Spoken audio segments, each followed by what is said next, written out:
All right. Hey, hello, everybody, and welcome back to Business is Effing Hard. I'm your host today, Kinsey Houston, and I'm super glad you're here for another episode where we tackle the highs, the lows, and everything in between on the entrepreneurial journey. So today, I am joined by two incredible guests who bring their unique expertise and stories to the table. We'll be discussing the challenges they've faced, how they're navigating them, and share some advice that you guys definitely don't want to miss. Without further ado, let's go ahead and dive into introductions.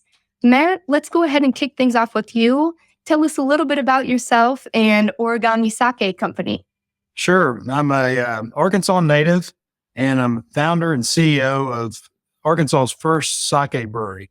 We're located in Hot Springs, Arkansas, using 100% Arkansas-sourced rice and the pristine water source of Hot Springs, Arkansas, to make some of the most premium sake in the United States.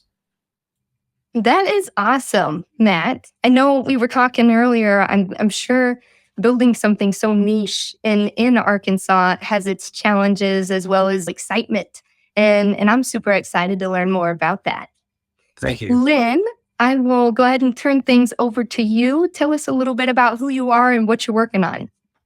I'm Lynn Mors, originally from Washington State, moved to Arkansas, and currently in Missouri. I came up with a invention with fencing life extenders, and it originated in Washington State. Got tired of fixing my own fence and moved to Arkansas and saw the need for the same thing there, to extend the life of your fence, keeping it out of the ground where it's prone to rot with the water and insects, and started trying to launch my product. And here we are in Missouri, another state that needs it. So, yeah. Absolutely. Yes, actually, Yes. with myself being located in Missouri, funnily enough, I need some repair on my fence as well. I'm interested to learn more about your product, Lynn, and the challenges that have came along with that. And really, guys, as we all know, the name of the podcast, business is effing hard sometimes. And each of you has faced unique challenges, and I'd really like to unpack those. Matt, let's go ahead and start with you. You mentioned bringing sake to Arkansas. It's not just a business, it's really an education and cultural traditions as well.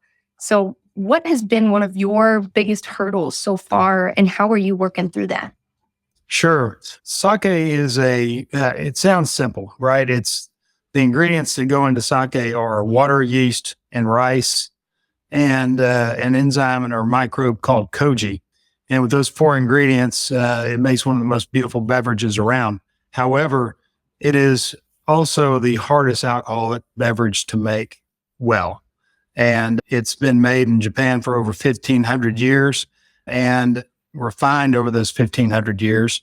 And one of the challenges we faced starting this brewery is at the scale we're making sake is to make it well and to make it without the equipment that's readily available in Japan. So finding the sourcing equipment and sourcing the resources of people that understand it has been a very difficult challenge for us.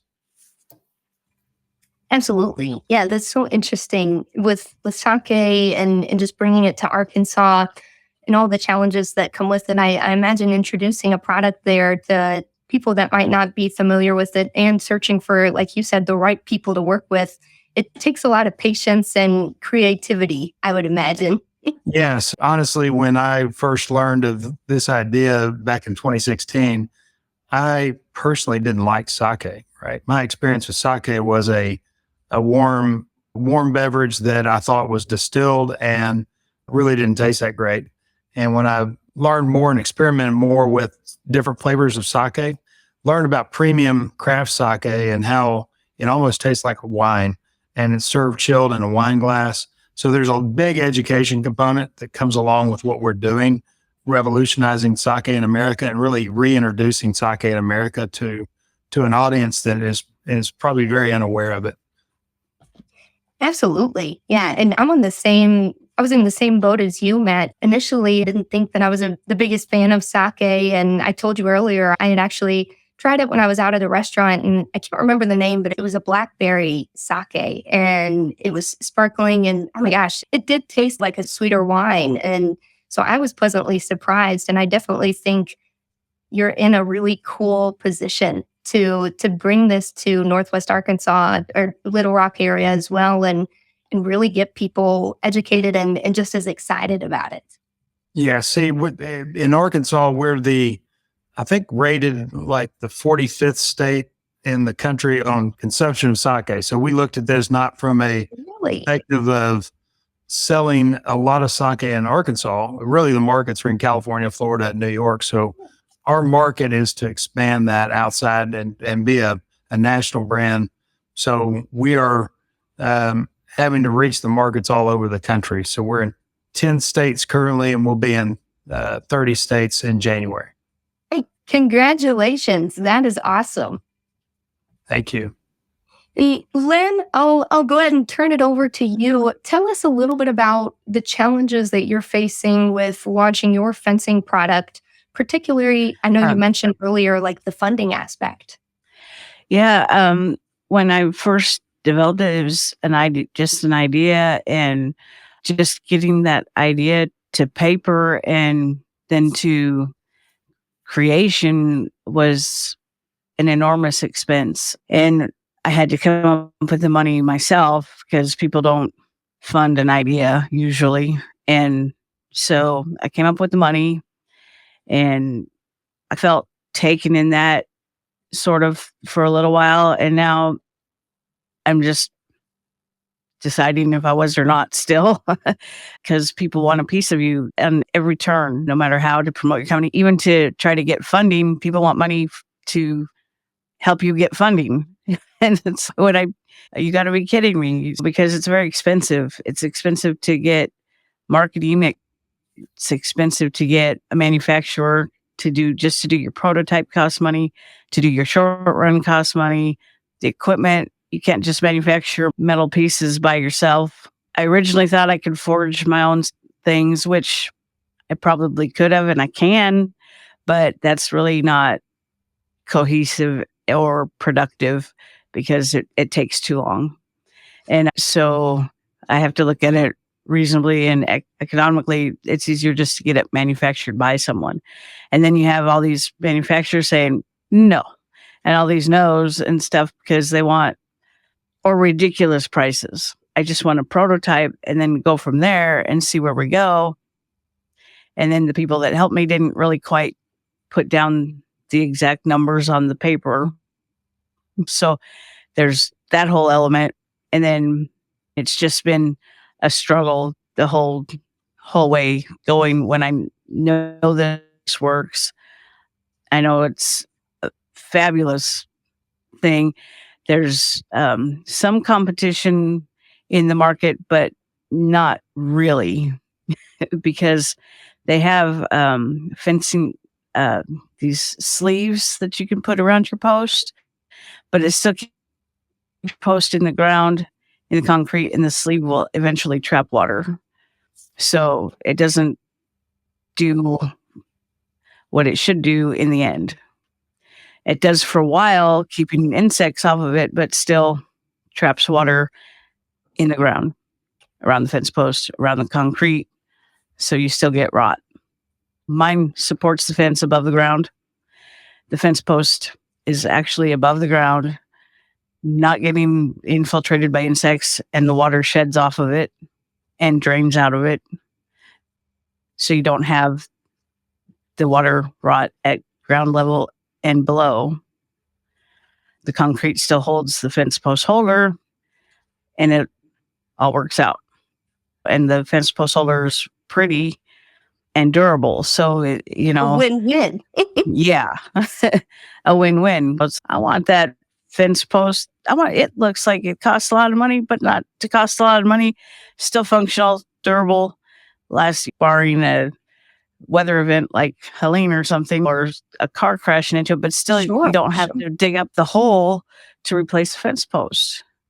You just have to unleash it from the holder and put it back in the holder, unless it was so catastrophic an event that it hurt the holder, and then you might be able to just bend it back with heat or whatever, making it Right. hopefully easier to replace your fence post. But it sounds Yeah. like you've got an absolutely incredible idea and product, Lynn. And I really appreciate you just sharing your story.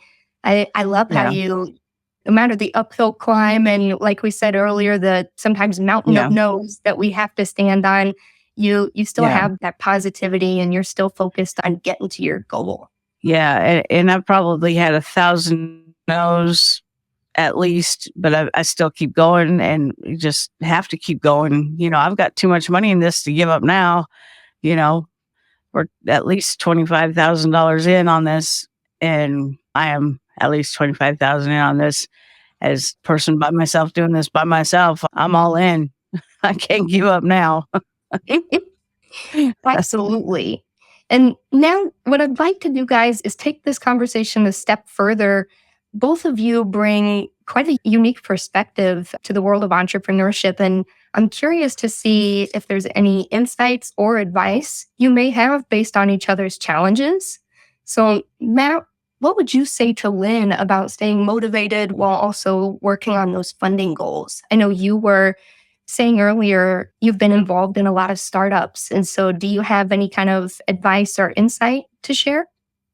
Yeah, I've started several companies, and the last one I had a fairly good exit and started this. And the thing is that you just keep going. I've always finished what I start, and I think you have to maintain consistency and the one foot in front of the other. And that's the thing. You have to be able to pivot, you have to be able to adjust, and you have to be able to move forward. And you're going to hit roadblocks all the time. And that's just part of business.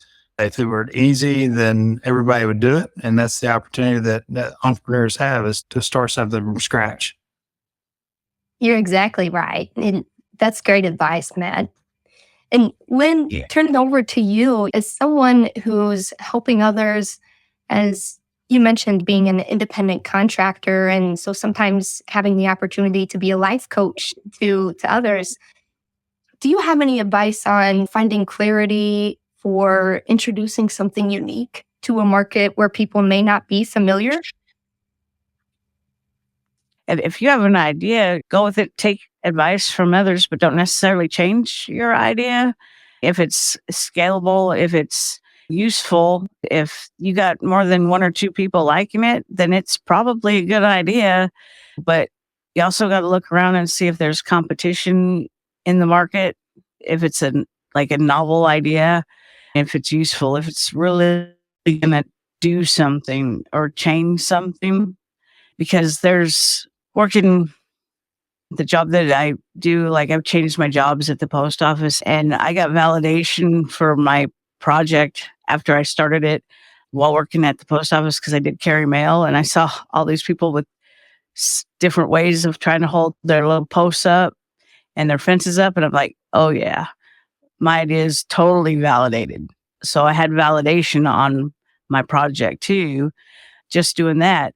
And and those little validations help. But even though I've hit being the biggest, it's still a good idea. It still will work. It's still, I've got people that want it. I've gone to people who install fences for a living and showed them my idea, my virtual prototype. And they're like, can we buy this? I said, it's coming. That's all I can say is it's coming. And it's just, that's my validation to keep going. Just keep asking people I don't even know, what do you think of this? Just to help me stay motivated. I do what I got to do to stay motivated. And then it just keeps me going. And I just keep working hard at my regular job to keep paying for this, because every time, I go to try to get funding or whatever, the people want money to help me get funding. And that's counterproductive for me right now. You want $3,000 to help me get funded $3,000 for the show I want to go to in March. Okay, that's counterproductive. We're good. Thanks.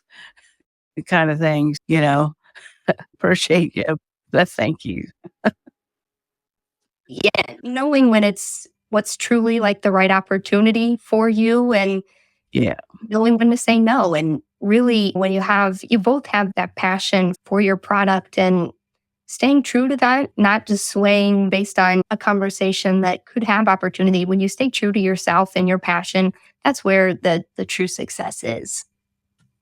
Yeah. And my next thing that I would like to ask you both is actually a question for our audience. For the people out there watching who are aspiring entrepreneurs, or maybe it's their first year being an entrepreneur, I'd like to ask you both. I'll start with Matt. Matt, knowing what you know now, you mentioned that earlier. If you knew what you knew now, you might do some things a little bit differently. What would you give as far as advice to aspiring entrepreneurs or business owners in their first year of business? What's a big takeaway from your experience? Even back before starting the business is you need to learn as much as you can about the business and ask people that are already in the business, or if it's a novel idea, even if it's a new invention for that matter. And in the case of Lynn's company, is ask around about the challenges in manufacturing, the challenges of bringing something to market, and understand it. And that's something that I spent, fortunately, when I was working through this, it was during COVID and laying the foundation for our business. I had the time to research, educate myself, and learn. And I would encourage everyone to do that. And also look at where you fit in the market. What's the value of your proposition, and make sure there's a place that has market potential for it. If you don't have that, then your idea you can spend a lot of time and money on something that doesn't have market appeal. So do a lot of research, ask a lot of questions. Yeah, you can never learn too much. Absolutely. It's great advice, Matt. 100% agree. And Lynn, how about you? Do you have any advice or insight for our listeners out there? I would 100% agree with Matt on that. And also, before you get started, make sure that you have enough money to get started as well, because it's not cheap. It's not cheap at all to get a patent. It's not cheap at all to get the manufacturing done. And it certainly isn't cheap in the marketing department as well. Make sure that at least some money to dive in with, because even going into the crowdfunding and all that, they want money for you to get started on that. They want you to have a piece of money to put in, so that they know, the investors want to know that you've got money to put into your project as well. They don't want to just invest without you putting into the pot as well.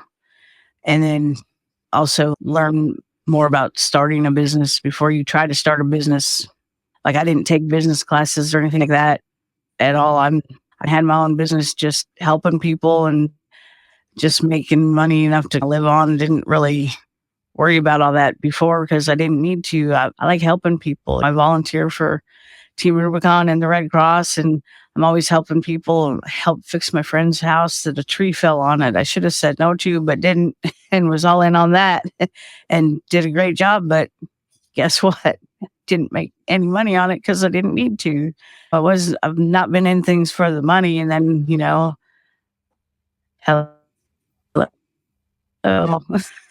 it's wake up time, So, and I probably should have done that. This whole experience would probably have gone a little better should I know a little bit more about business plans and all that. Yeah, I have a plan. I'm going to make this and I'm going to sell it. What are you talking about, business plan? So, Sure. it's a great idea. What are you talking about? Thank you for sharing, Lynn. And lastly, guys, before we wrap up here, what I'd like to do is give you guys the opportunity to plug in some exciting news, upcoming events, anything that you want to tell our viewers about. So, Lynn, is there anything exciting on the horizon for you?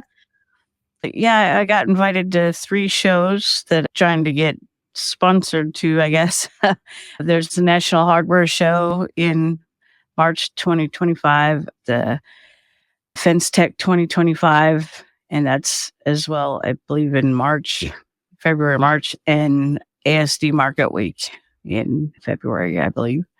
trying to get to those shows. Been invited to all 3. So hopefully we get there, and that'll be when I'm going to launch my product. I should have my short run completed by then, and then we're ready for manufacture at that time. And I guess I'll probably be driving my products to people's houses at that point. Sounds like you'll get that quite a bit of plans and a busy start to 2025. My fingers crossed for you. Good thing I got a truck. And Matt, how about you? Anything exciting or any upcoming events that you guys are promoting? We have probably an event every week, so it's a pretty packed schedule until spring next year. We are expanding our portfolio into other markets. Currently, we're in about 10 states, and in January, we're going to be launching for the first quarter. We'll be launching in an additional 20 states throughout the U.S.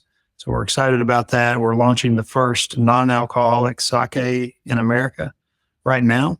And that's very difficult innovation to figure out the process for making that product. But we have it in bottles and on pallets now, and they're being shipped out throughout the country right now. So that is awesome. Congratulations, man. It definitely sounds like you guys have some exciting things in the works, and I'm excited to try some of that sake myself. You can get it in Kansas City for sure. All right. I'll be on the lookout. And so really all we have for today, guys, this has been an awesome conversation. So much wisdom and insight packed into just about half an hour here for us. Thank you so much, Matt and Lynn, for sharing your insights and experiences with us today. Thank you very much. Thank you. And thank you to our viewers for joining us. For our listeners out there, remember to tune in to Business is Effing Hard next time. Be sure to check us out. We'll have this video live on YouTube next week for more raw and real conversations. Entrepreneurs that make it happen every day. As always, we'll see you next time. Keep grinding, stay resilient, and don't stop believing in your dream. Bye, guys. Thank you. Bye-bye. Bye. Thank you.